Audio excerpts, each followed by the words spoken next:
Faire la topographie d'un terrain.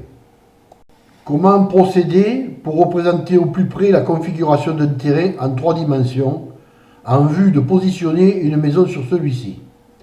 C'est à cette question qui m'a apporté pas mal d'interrogations que je me suis efforcé de répondre. Après mûre réflexion, j'ai décidé de topographier ce terrain par mes propres moyens en la matière, c'est-à-dire pas grand-chose. Ce terrain présente un relief qui comporte de nombreuses et fortes déclivités, et ce, dans plusieurs directions. C'est là que résident toutes les difficultés. Il est certain qu'une lunette de géomètre, avec l'aide d'un tiers, aurait résolu le problème. Or, ce genre de matériel est difficile à trouver en location, et de plus, cela doit demander un certain temps d'apprentissage pour le faire fonctionner correctement.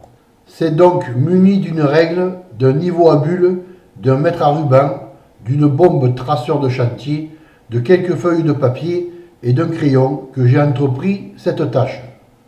J'ai attaché le niveau avec du ruban adhésif sur une extrémité de la règle en aluminium. Et voici donc comment j'ai procédé. J'ai d'abord déterminé le point le plus haut du terrain qui se trouve forcément sur le muret, qui délimite la parcelle, et je l'ai marqué au traceur au bas du muret. À partir de ce point, d'abord d'un côté, je trace au pied du muret un repère tous les 2,50 m, longueur de la règle.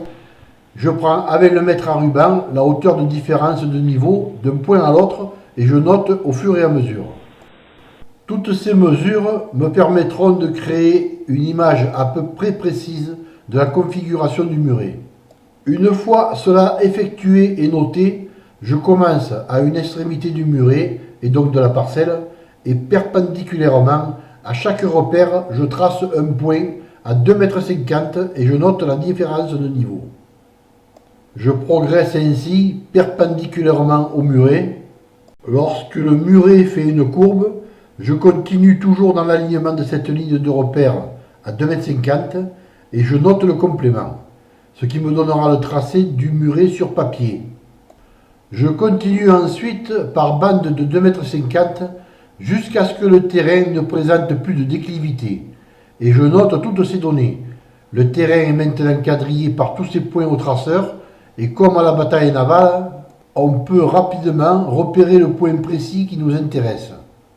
Il est facile alors de connaître une hauteur par rapport au niveau plat du terrain en additionnant les données. Grâce au logiciel de dessin en 3 dimensions de Google, SketchUp, j'ai pu reconstituer une image en 3 dimensions assez fidèle à la réalité. Je vais maintenant pouvoir choisir l'emplacement idéal de la maison à implanter, en ayant une idée précise de la hauteur du soubassement que je devrais respecter, en fonction des déclivités de l'endroit choisi.